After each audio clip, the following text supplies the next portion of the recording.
Hi, മിനിസ് കിച്ചണിലേക്ക് എല്ലാവർക്കും സ്വാഗതം. എല്ലാവരും സുഖമായിരിക്കുന്നെന്ന് വിശ്വസിക്കുന്നു. ഇന്ന് ഓണത്തിൻ്റെ റെസിപ്പിയുമായിട്ടാണ് വന്നിരിക്കുന്നത്. ഇതിനു മുമ്പേ ഞാൻ ശർക്കര വെട്ടിയും ഓരോ വീഡിയോകൾ ഇട്ടിരുന്നു. എല്ലാവരും നല്ല സപ്പോർട്ടാണ് തന്നിരിക്കുന്നത്.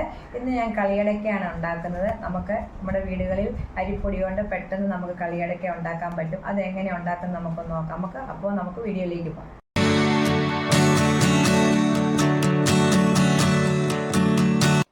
ഇന്ന് നമ്മുടെ ഓണപ്പലഹാരമായ കളിയടയ്ക്കയാണ് ഉണ്ടാക്കുന്നത്. അതിൻ്റെ വീഡിയോ ആണ് ഞാൻ ചെയ്യുന്നത്.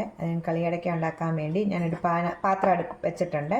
അതിലേക്ക് 250 ml കപ്പിന് 2 കപ്പ് പൊടിയെടുത്ത് 2 കപ്പ് പൊടിയെടുക്കുക. 2 കപ്പ് പൊടി എടുത്തിട്ടുണ്ട്. ഇത് നമുക്കൊന്ന് മാറ്റി വെക്കാം. മിക്സിയുടെ ജാർ എടുത്തിട്ടുണ്ട്. ഇതിലേക്ക് നമുക്ക് അരക്കപ്പ് തേങ്ങ ഇടും. തേങ്ങ ഒത്തിരി വേണ്ട, അരക്കപ്പ് തേങ്ങ മതി. ഇത് നേരത്തെയൊക്കെ നമ്മുടെ അമ്മമാരൊക്കെ അരി വെള്ളത്തിലിട്ട് കുതിർത്ത് അരച്ച് തേങ്ങയും ജീരകവും എല്ലാം അരച്ച് അങ്ങനെ ഉണ്ടാക്കുമായിരുന്നു.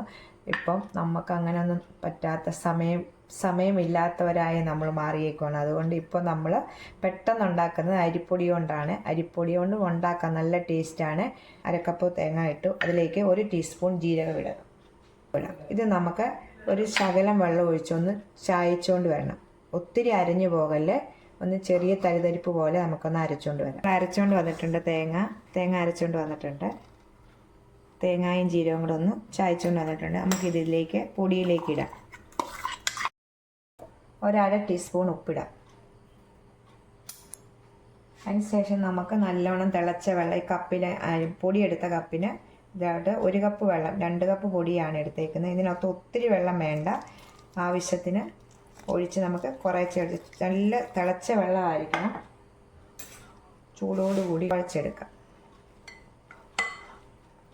ഇതിലേക്ക് 1/2 ടീസ്പൂൺ ഇച്ചിരി വെളിച്ചെണ്ണയും കൂടി ഇതിനകത്ത് ഒഴിക്കാം. നമ്മൾ വെളിച്ചെണ്ണയാണ് വറുക്കുന്നത്. ഏത് എണ്ണയാണോ വറുക്കാൻ എടുക്കുന്നത് ആ എണ്ണ ഒഴിച്ചിട്ട് നമുക്ക് നല്ലോണം മിക്സ് ചെയ്ത് നമുക്ക് എടുക്കാം.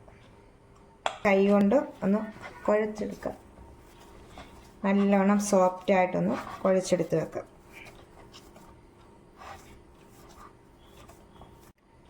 നമ്മൾ നല്ലോണം കുഴച്ച് വെച്ചിട്ടുണ്ടായിരുന്നു, മാറ്റി വെച്ചേക്കുമായിരുന്നു. ഇനി നമുക്ക് ഒരു പാത്രം എടുക്കാം.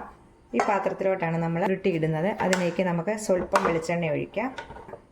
ഒഴിച്ച് ഈ പാത്രം ഒന്ന് തൂത്തൊന്ന് നമുക്ക് മാറ്റി വെക്കാം.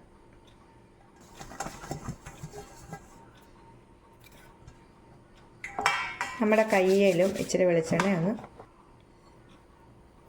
നമുക്ക് ചെറുതായിട്ട് ഉരുട്ടി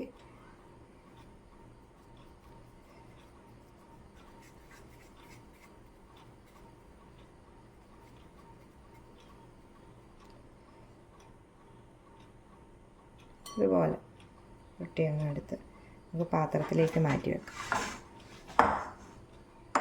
അങ്ങനെ നമ്മൾ എല്ലാം ഉരുട്ടി എടുത്ത് വെച്ചിട്ടുണ്ട്. ചെറുതായിട്ട് ഉരുളകളാക്കി എല്ലാം എടുത്ത് വെച്ചിട്ടുണ്ട്. ഇനി നമുക്ക് ഒരു പാൻ അടുപ്പേ വെക്കാം. നമ്മൾ വെളിച്ചെണ്ണയ്ക്കകത്താണ് ഇത് ഫ്രൈ ചെയ്തെടുക്കുന്നത്. നമുക്ക് വെളിച്ചെണ്ണ ഒഴിക്കാം. എണ്ണ ചൂടായിട്ടുണ്ട്. ഫുൾ തീയെ വെച്ചുകൊണ്ട് വേണം ഓരോന്നിടാനായിട്ട്.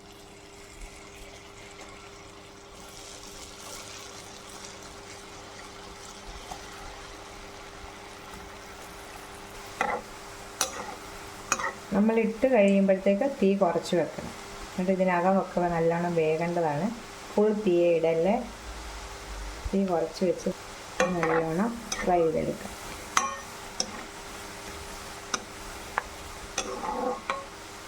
പയ്യെ ഇളക്കണം, പൊട്ടിപ്പോകരുത്.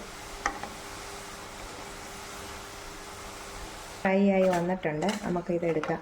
ആദ്യമേ നിങ്ങൾ ഇടുമ്പോൾ എണ്ണ ചൂടായി കഴിഞ്ഞാൽ ഒരെണ്ണം ഒന്ന് ഇട്ട് നോക്കണം. അന്നേരം ഇത് പൊട്ടുന്നുണ്ടെന്ന് നോക്കിയിട്ട് എന്നിട്ട് ബാക്കിയുള്ളത് എണ്ണയിലേക്ക് ഇടുക. ഇത് ചിലപ്പം പൊട്ടിത്തെറിക്കാൻ സാധ്യതയുണ്ട് കേട്ടോ.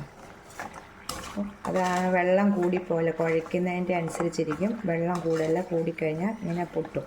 ഇത് പൊട്ടാത്ത നല്ല ഇതായിട്ട് കിട്ടിയിട്ടുണ്ട്. പൊരിയെടുക്കുക.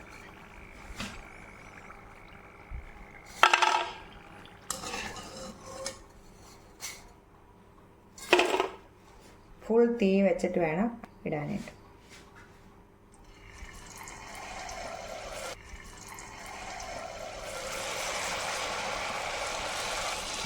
അടുത്തതും ഫ്രൈ ചെയ്തെടുക്കാം.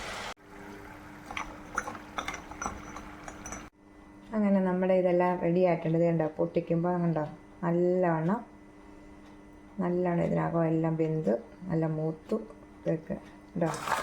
നമ്മുടെ ആവശ്യത്തിന് ഉണ്ടാക്കിയെടുത്താൽ മതി. ഓണത്തിൻ്റെ ഒരു പ്രധാനപ്പെട്ട ഒരു പലഹാരമാണിത്. ഉഴുന്നൊക്കെ വറുത്ത് പൊടിച്ച് ഈ അരിയുടെ കൂടെ ചേർത്ത് ഉണ്ടാക്കുന്ന രീതിയുണ്ട്. ഇത് നമുക്ക് പെട്ടെന്ന് ഉണ്ടാക്കാൻ പറ്റുന്ന ഒരു രീതിയാണ് ഈ കാണിച്ചത്. നിങ്ങളെല്ലാവരും ഒന്ന് ട്രൈ ചെയ്ത് നോക്കണം. ഞങ്ങളുടെ വീഡിയോ കണ്ട് ഇഷ്ടപ്പെടുവാണെങ്കിൽ ലൈക്ക് ചെയ്യണം, ഷെയർ ചെയ്യണം, കമൻറ്റ് ചെയ്യണം, സബ്സ്ക്രൈബ് ചെയ്യണം. ടാറ്റാ.